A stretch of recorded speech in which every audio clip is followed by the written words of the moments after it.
네, 이재명 정부 부동산 공급 대책이 처음 나왔습니다. 오늘 프레스룸 라이브에서는 이 대통령의 부동산 책사로 이번 공급 대책의 초기부터 설계를 주도적으로 이끌어온 이상경 국토교통부 제1차관 모셨습니다. 어서 오세요. 네, 안녕하십니까. 반갑습니다. 네. 공급 대책이 나왔습니다. 네. 드디어 수도권에서 2030년까지 145만 호를 공급한다는 거고, 이 숫자를 봤더니 매년 27만 가구씩, 그러니까 매년 1기 신도시만큼의 집을 짓겠다. 이 말인가요? 네, 맞습니다. 그 숫자가 135만 호입니다. 그러니까 135그러니까 잘 안 와닿았는데 네. 그 1기 신도시만큼이다라고 하니까 규모가 큰 것 같아요. 이게 어떻게 가능한 거죠? 그러니까 1기 신도시가 분당 신도시가 10만 세대 정도라 보시면 됩니다. 네.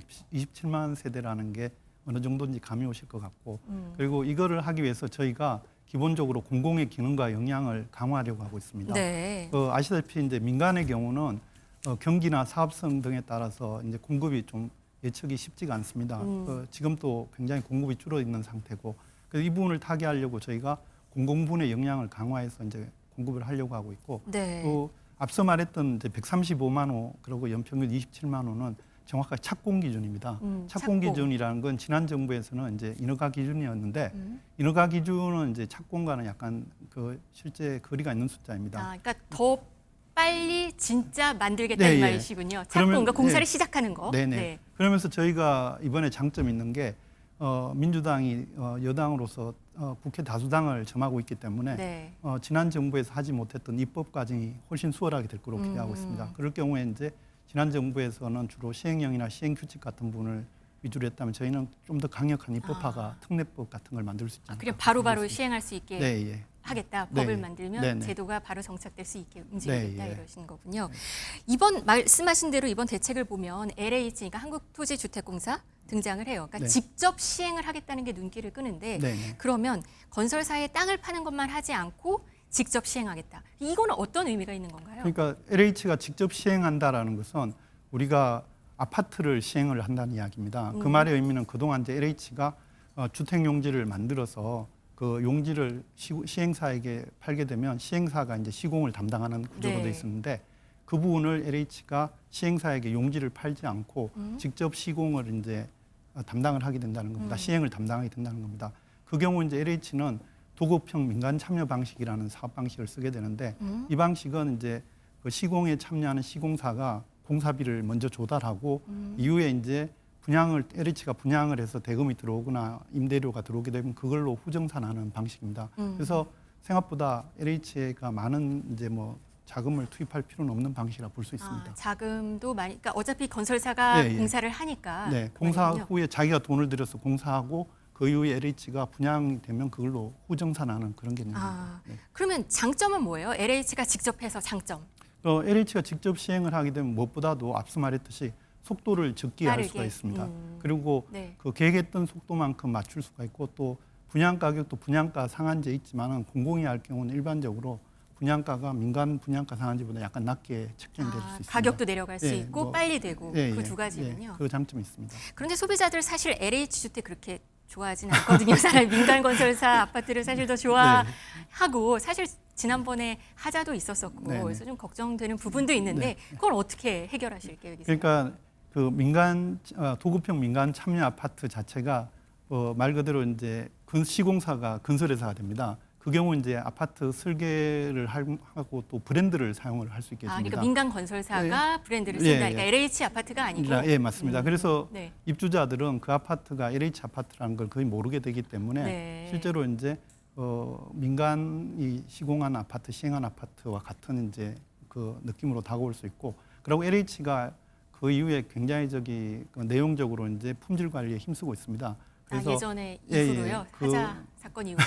예. 그래서 네. LH가 만약에 그런 이제 그 시공 관리를 이제 시행사로 하게 되면 훨씬 더 강화된 그 방식으로 시공을 관리할 거기 때문에 양질의 주택이 공급될 수 있다고 그러니까 기대할 수 가장 있습니다. 걱정되는 그 품질이 저하되는 문제가 있지 않을까. 네. 이 부분에 대한 답은? 그러니까 제가 한마디로 말하면 정부도 힘쓰고 LH도 힘써서 그럴 일은 없을 거다 이렇게 말씀드리겠습니다. LH가 이렇게 전체 시공을 하더라도 품질 면에 있어서는 네, 거의 민간 건설사가 짓는 네, 거. 예, 실제로 그렇게 될 거로 기대하고 또 그렇게 하도록 하겠습니다. 그럼 또 시청자들이 궁금해하는 거는 이렇게 공급을 많이 한다고 해요. 그러면 어디에 얼마나 지어지는지도 좀 궁금하거든요. 네. 일단 내가 어느 동네에 집을 앞으로 살 수 있을까 네. 이런 고민을 하게 되거든요. 네. 우선 3기 신도시 일정이 빨라진다고 들었어요. 네. 그 3기 신도시가 사실은 이제 그동안 보면 이제 보상 단계는 어느 정도 마쳤습니다. 5개 네. 지구. 우리가 알고 있는 대표적인 창릉이라든지 왕숙 같은 경우.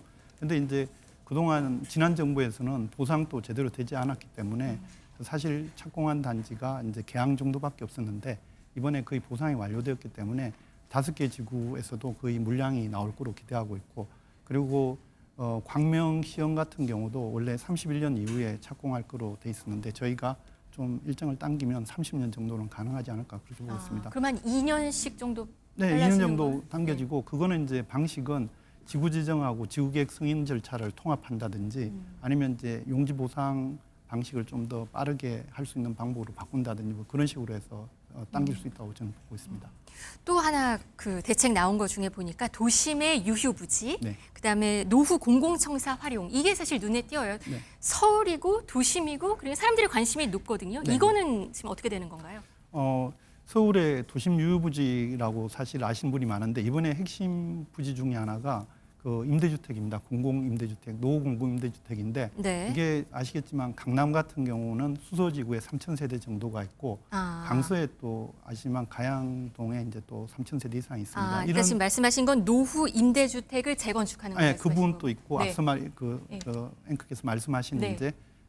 이제 노후 유휴부지 예를 들어서 노후 유휴부지 같은 경우는 성대 야구장이라든지 강남에 가까운 교육개발원 부지가 있습니다. 네. 그런 부지들이 이제 마찬가지로 개발되기 때문에 생각보다 도심의 요지에 많은 물량이 저희는 나올 거라고 지금 보고 있습니다. 저희 방금 화면에 지도 잠깐 나왔었는데요. 다시 네. 한번 보실까요? 네. 지금 네. 보면 유휴부지인 네. 거네요. 도봉과 아까 말씀하신 성균관의 야구장, 네, 맞습니다. 그리고 강서구청, 서초, 송파 이런 데 있으니까 사람들이 관심 많이 가질 부지에 근데 가구 수가 많지는 않네요. 그거는 이제 4,000호 정도 될 거라고 기대하고 네. 있고요. 지금 화면에 나오듯이 노후 공공청사가 있습니다. 기재부가 얼마 전에 이제 발표한 부지가 네. 한 35,000호 정도로 갈 건데 이거 말고도 더 있는 거군요. 네, 그러니까 저희가 실제로 이제 공공청사 부지들을 찾아보니까 한 30년까지 28,000호 정도는 이제 공급이 가능하다고 보고 있습니다. 서울 수도권에 그만큼이 가능한 서울 그러니까 일반적으로 서울 수도권이고 네. 그 유유지 같은 경우는 아까 봤듯이 서울 도심 내고 그 임대주택 같은 경우도 서울과 이제 수도권 이런에 같이 있다고 볼 수 있습니다.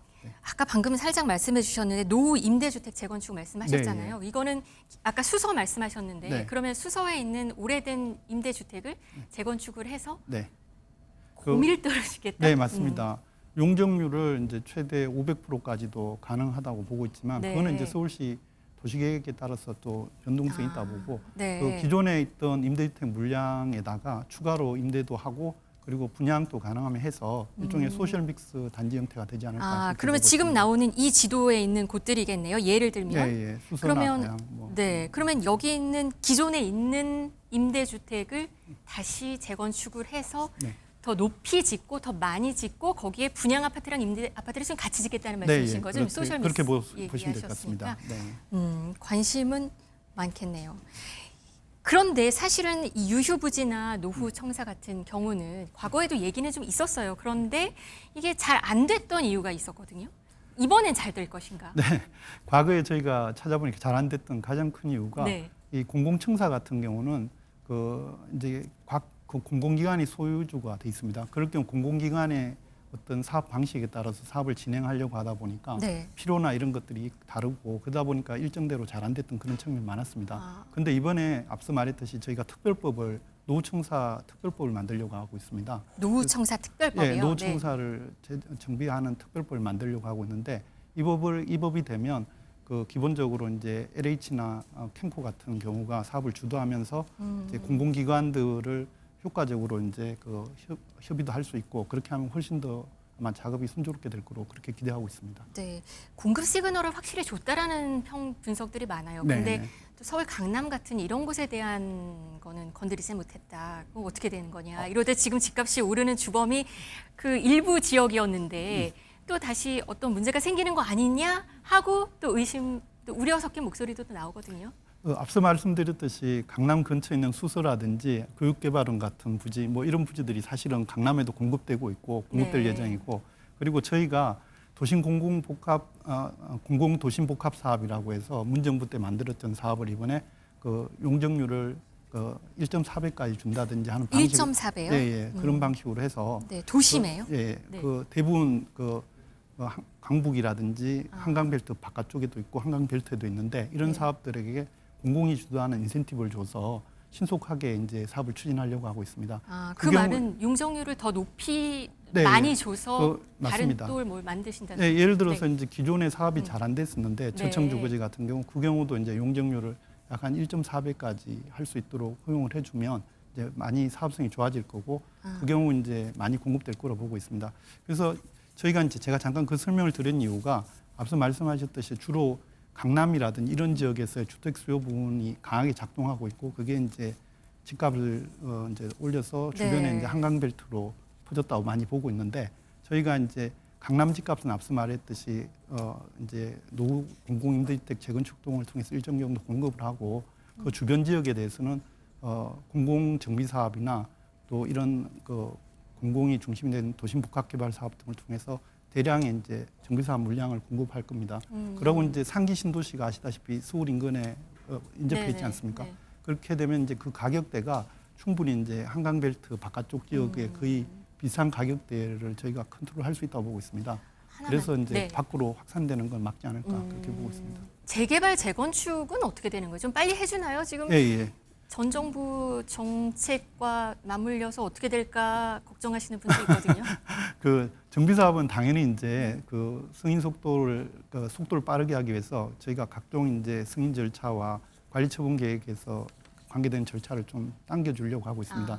저희가 한 3년 정도 아마 단축될 거로 재개발 재건축 그 프로세스도 3년 정도 빨라질 거라고 빨라질 보시는 거라고 거군요. 보고 있습니다. 저희가 법률 개정을 하고 그렇게 하면은. 네. 그러면 서울 전체가 다 그럴까요? 예, 아니면 예. 지금 일기 신도시 얘기 나오는 그 일기 신도시는 다른 노후도시 특별법이 네. 있기 때문에 그 법에 근거해서 그동안은 보면 공모 방식으로 이제 사업을 진행을 했습니다. 네. 그런데 이번에 저희가 주민 제한 방식으로 해서 정비 계획을 직접 제안하고 구역도 제한하는 방식으로 전환하려고 합니다. 그 경우는 이제 일기 신도시 전체 물량이 있어도 그 이주 수요를 충분히 커버할 수 있는 도시들 같은 경우는 그 속도가 실질적으로 빨라지는 효과가 있을 것 같습니다. 그럼 방금 말씀하신 재개발 재건축 빨리 한다는 건 서울 도심의 일반적인 재건축을 말씀하시는 그것도 당연히 3년을 빨라지고 빨라질 수 일기 있게. 신도시도 주민 제한 방식으로 바꾸면 훨씬 더 빨라질 거라 그렇게 보고 있습니다. 알겠습니다. 네. 이번 대책으로 집값 마지막으로 잡을 수 있을까요? 예, 저는 뭐 충분히 가능하다 보고 있고 저희가 이번에 발표를 하면서 금융위의 협조를 얻어서 뭐 아시다시피 LTV 규제라든지 각종 금융 규제를 이번에 수요 대책으로 같이 발표를 했습니다. 맞아요. 네. 그래서 저희 공급이 도심에서 충분히 작동하고 그런 수요 대책이 어느 정도 역할을 한다 그러면 충분히 이제 주택 가격은 통제가 가능하지 않을까 그렇게 보고 있습니다. 알겠습니다. 네. 지금까지 97 부동산 공급 대책 이야기 나눠봤습니다. 이상경 국토교통부 제1차관이었습니다. 네, 감사합니다. 고맙습니다. 네, 감사합니다.